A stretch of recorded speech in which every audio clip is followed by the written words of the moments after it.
Iran തിരിച്ചടിയിൽ ഭയന്നുകൊണ്ട് ഇസ്രയേലും അമേരിക്കയും 4 തവണ റഷ്യൻ പ്രസിഡന്റ് വ്ളാഡിമിർ പുടിനുമായി ഇസ്രായേൽ ബന്ധപ്പെട്ടു.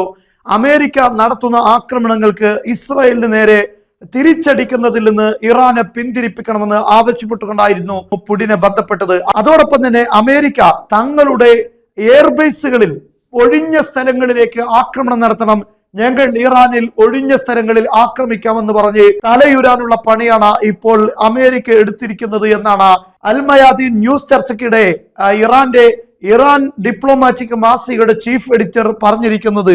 എന്നാൽ ഈ ആവശ്യങ്ങൾ ഇറാൻ പൂർണ്ണമായും തള്ളിക്കളഞ്ഞിരിക്കുകയാണ്. ഏത് രീതിയിലുള്ള ആക്രമണം ഇറാന് നേരെ ഉണ്ടെങ്കിലും അതിന് ശക്തമായ തിരിച്ചടി ഉണ്ടാകും. അത് ഒഴിഞ്ഞ സ്ഥലങ്ങളിലല്ല, അമേരിക്കയുടെ കാര്യമായ പ്രോപ്പർട്ടിയിൽ തന്നെയായിരിക്കും തിരിച്ചടി ഉണ്ടാവുക എന്നാണ് അമേരിക്കയോട് ഇറാൻ പറഞ്ഞിരിക്കുന്നത്.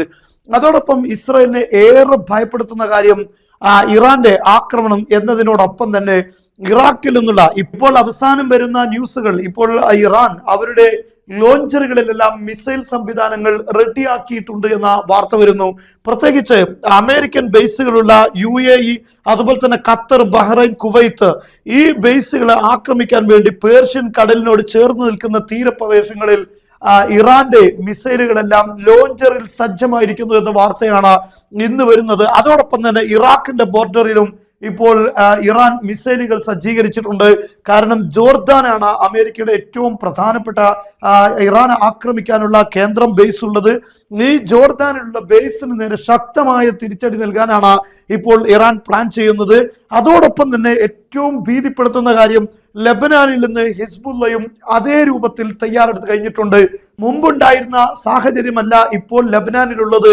ഇറാന്റെ റിപ്പബ്ലിക് ഗാർഡ് കോപ്സ് ആണ് ഈ ലെബനാനിലുള്ള ഹിസ്ബുള്ളയെ നിയന്ത്രിക്കുന്നത്. അതുകൊണ്ട് തന്നെ ഇറാന് നേരെ ഏതൊരു ആക്രമണം ഉണ്ടായാലും ലെബനാനിൽ നിന്നുള്ള ശക്തമായ ആക്രമണം ഉണ്ടാവും. യഥാർത്ഥത്തിൽ ലെബനാന് നേരെ ഇസ്രായേൽ പല തവണ ആക്രമണം നടത്തുമ്പോഴും ലെബനാനിലെ ഹിസ്ബുള്ള ഇതുവരെ തിരിച്ചടിച്ചിട്ടില്ല. അതിന്റെ കാരണം ഇറാന് നേരെ ഏത് ഘട്ടത്തിലാണോ ആക്രമണം വരുന്നത് ആ സമയത്തായിരിക്കും ലെബനാനിലെ ഹിസ്ബുള്ള തിരിച്ചടിക്കുക. ഈ കാര്യം ഇസ്രായേലിന് നന്നായി ബോധ്യപ്പെട്ടിട്ടുണ്ട്. അതുപോലെ തന്നെ ഇറാഖിലുള്ള റെസിസ്റ്റന്റ് ഗ്രൂപ്പുകൾ അവരും ഇറാന് നേരെ ഏതൊരു ആക്രമണം ഉണ്ടായാലും ഉടനെ തന്നെ ഇസ്രായേലിന് നേരെ തിരിച്ചടി ഉണ്ടാകും, അമേരിക്കൻ ബേസുകൾക്ക് നേരെ തിരിച്ചടി ഉണ്ടാകുമെന്ന് പറഞ്ഞിട്ടുണ്ട്.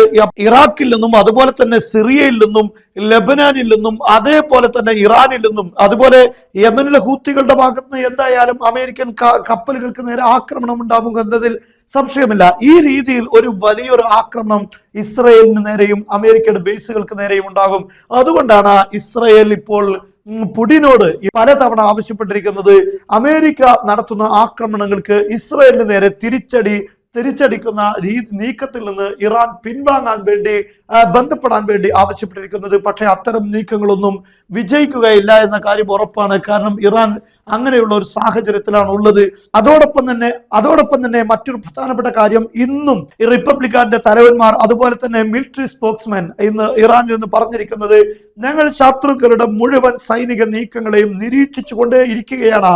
അവിടെ എന്തെങ്കിലും രൂപത്തിലുള്ള മാറ്റം ഉണ്ടായി കഴിഞ്ഞാൽ തിരിച്ചടി ഉറപ്പായിരിക്കുമെന്നാണ് പറയുന്നത്. അതുകൊണ്ടാണ് ലോഞ്ചറിലെല്ലാം മിസൈലുകൾ അവർ സംവിധാനിച്ചിട്ടുള്ളത്. കാരണം അമേരിക്കയുടെ നീക്കങ്ങൾ അവർ കൃത്യമായി ഇപ്പോൾ മനസ്സിലാക്കിക്കൊണ്ടിരിക്കുന്നുണ്ട്. അല്ല എങ്കിൽ ഈ ലോഞ്ചറുകൾ ഒരുപക്ഷെ അമേരിക്ക ആദ്യം തന്നെ തകർക്കാനുള്ള സാഹചര്യമുണ്ട്. പക്ഷേ അമേരിക്കയുടെ ഓരോ നീക്കങ്ങളും അവർക്ക് കൃത്യമായി ലഭിക്കുന്നത് കൊണ്ടാണ് ഇതെല്ലാം ലോഞ്ചറിൽ തന്നെ റെഡിയാക്കി വെച്ചിട്ടുള്ളത്. അമേരിക്കയുടെ യുദ്ധത്തിന്റെ ഇലയനക്കങ്ങൾ ഉണ്ടായാൽ തന്നെ ഉടനെ തന്നെ മിസൈലുകൾ ലോഞ്ചറിൽ നിന്ന് ചീറിപ്പായും എന്ന ഒരു സാഹചര്യമാണ് ഇപ്പോൾ മിഡിൽ ഈസ്റ്റിൽ ഉള്ളത്.